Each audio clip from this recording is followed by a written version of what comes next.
And a few moments later, punctually as always, she heard the tires on the gravel outside and the car door slamming, footsteps passing the window, the key turning in the lock. She laid aside her sewing, stood up, and went forward to kiss him as he came in. Hello, darling. Hello, darling. She took his coat and hung it in the closet.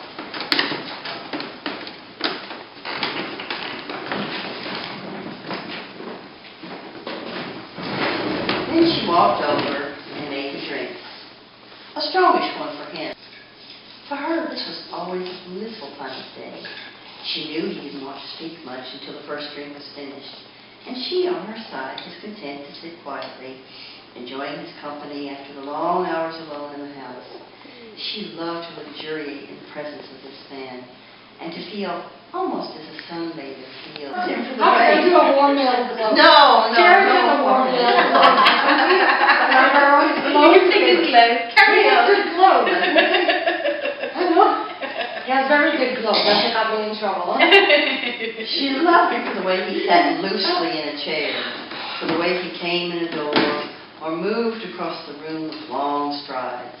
She loved that intent, far look in his eyes when they rested on her, with funny shape of the mouth, and especially the way he remained silent about his tiredness, sitting still with himself until the whiskey had taken some of it away.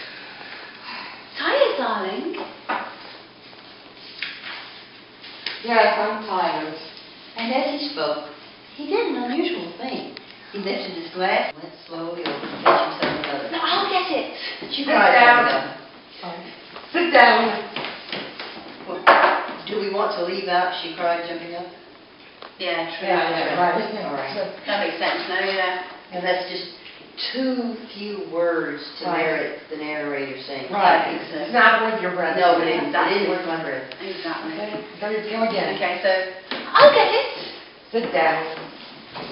When he came back, she noticed that the new drink was dark amber with a quantity of whiskey in it. Darling, shall I get your slippers? No.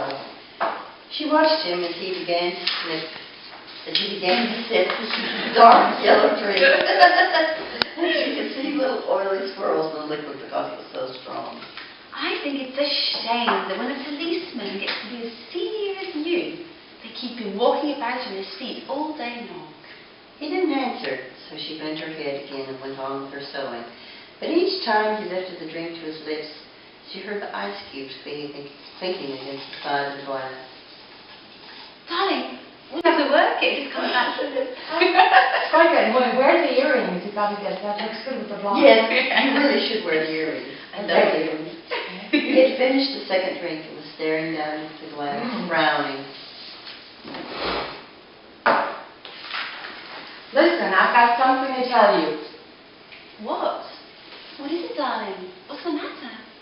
He had now become absolutely motionless, and he kept his head down so that the light from the lamp beside him fell across the upper part of his face, leaving the chin and mouth and inside the cabinet, taking hold of the first object. She lifted it out and looked at it. It was wrapped in paper, so she took off the paper and looked at it again. A leg of lamb. All right, then, they would have lamb for supper. She carried it upstairs, holding the thin bone end of it with both her hands, and as she went through the living room, she saw him standing over by the window, his back to her, and she stopped. For God's sake, don't make supper for me. I'm going out. At that point, Mary Maloney simply walked up behind him, and without any pause, she swung the big frozen leg of lamb high in the air as she could and brought it down on the back of his head. She might as well have hit him with a steel club. She stood back a pace, waiting, and the funny thing was that he remained standing there for at least 4 or 5 seconds, gently swaying. Then he crashed to the carpet.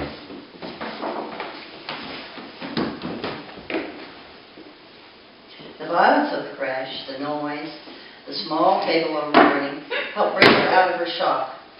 She came slowly, feeling cold and surprised. She stood for a while, blinking at the body, still holding the ridiculous piece of meat with both hands. All right. So, I killed him. It was extraordinary now how clear her mind became all of a sudden. She began to take it very fast. His wife of the detective, she knew quite well what the penalty was. What do you do? Alright, so what I plan to do is fall to the carpet, and I go down and bring a little blanket. We'll put something like the hat down and then the blanket over. maybe the jacket, huh? No? If we meet, person? yeah. If we meet earlier, yes. The jacket.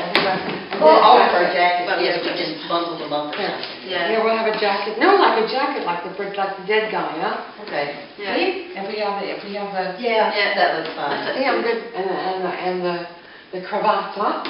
Yeah, that's a good idea. Okay, Because I do have a cravat. Here, we're just starting again here. Designers of the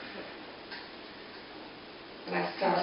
sorry, yes, I can. After I start to the carpet, I'm immediately responsible. Yeah. Okay? She came out slowly. She came out slowly, feeling cold and surprised, and she stood for a while, blinking at the body. Blink. Blink, blink, blink. Still holding the ridiculous piece of meat with both hands. All right. Okay. All right. So, I'll kill him. No difference to her. In fact, it would be a relief. On the other hand, what about the child? What were the laws about murderers with unborn children? Did they kill them both, mother and child? Or did they wait until the 10th month? What did they do? Mary Maloney didn't know, and she certainly wasn't prepared to take a chance. I want some potatoes, please, Sam. Yes, and I think a can of peas. That was better. Both the smile and the voice were coming out better now. She rehearsed it several times more. Then she ran downstairs, took her coat, went out the back door, down the garden, and into the street. It wasn't 6 o'clock yet, and the lights were still on in the grocery shop. "Hello, Sam," she said brightly, smiling at the man behind the counter. What? Good evening, Mrs. Maloney. How are you? I want some potatoes, please, Sam. Yes, and I think a can of peas. The man turned and reached up behind him on the shelf for the peas. Yes, Patrick decided he's tired. He doesn't want to eat out tonight. We usually go out Thursdays, you know. And now he's caught me without any vegetables in the house. Then how about some meat, Mrs. Maloney? No, I've got meat, thanks. I got a nice leg of lamb from the freezer. Oh. I don't much like cooking it frozen, Sam, but I'm going to take a chance on it this time. You think it'll be all right? Personally. But how something she happened to find anything unusual or tragic or terrible, then naturally it would be a shock, and she'd become frantic with grief and horror. Mind you, she wasn't expecting to find anything. She was just going home with the vegetables. Mrs. Patrick Maloney going home with the vegetables on Thursday evening to cook supper for her husband. That's the way. Do everything right and natural.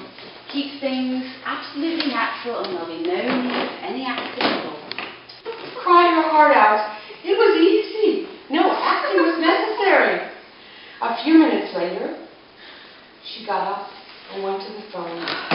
She knew the number of the police station, and when the man at the other end answered, she cried to him.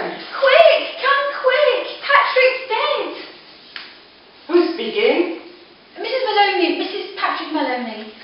You mean Patrick Maloney's dead? I think so. He's lying on the floor, and I think he's dead. Be right over. The car came very quickly. And when she opened the front door, 2 policemen walked in. She knew them both. She knew nearly all the men at that precinct, and she fell right into a chair. Then went over to join the other one, who was called O'Malley, kneeling by the body. Is he dead? I'm afraid he is. What happened? Briefly, she told her, "Well, Mary, you should be the, you should take the cap. Take the cap." No. You want to take the cap? Yes, I'll take the cap. Okay, so I'm going to... I think... We got up and at once hurried to the phone. Who? Other men began to come into the house. First the doctor, then 2 detectives, one of whom she knew by name. Later, a police photographer arrived, took pictures, and a man who knew about fingerprints. That was a great...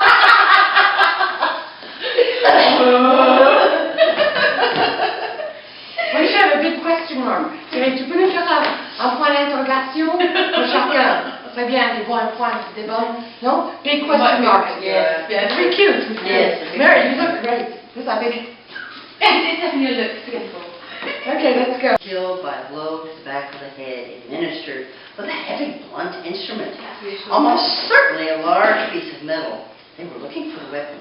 The murderer may have taken it with him, but on the other hand, he may have thrown it away or hidden it somewhere on the premises. It's the old story. Get the weapon and you got the man. Later, one of the detectives came up and sat down beside it. Did you know of anything in the house that could have been used as the weapon? Would you mind us having a look around to see if anything is missing? He saw a flashlight, a torch through the chink in the curtains. He fancied it late, nearly 9. She noticed by the clock on the mantel. The 4 men searching the rooms. He grew weary, a trifle exasperated. Jack, would you mind giving me a drink? Sure, I'll give you a drink. You need this whiskey? Yes, yes please, but just a small one. It might make me feel better. Why don't you have one yourself? You must be awfully tired. Please do. You've been so very... Please do eat it. Personally, I couldn't touch a thing. Certainly not what's been in the house when he was here. But for you it's all right. It'll be a favour to me if you eat some. Then you can go on with your work again afterwards. What I can do is we'll go over it, maybe and see exactly who does what and send you if there aren't any changes. Yeah. Yes. I'll read. But you don't have to do much. You're the I'll running read. stuff. Yeah, I can Let's do do it. it now? No, I've Yeah, got then you other do. stuff I got. Okay. I Twice will... tonight. Okay, so I thought we could leave the stuff here. And I'm going to just write down some of the things I was thinking of a phone, and I was thinking a bag for you to put the vegetables Right. in. But I've got You've that. got all I've this. got the whiskey in the glass, everything in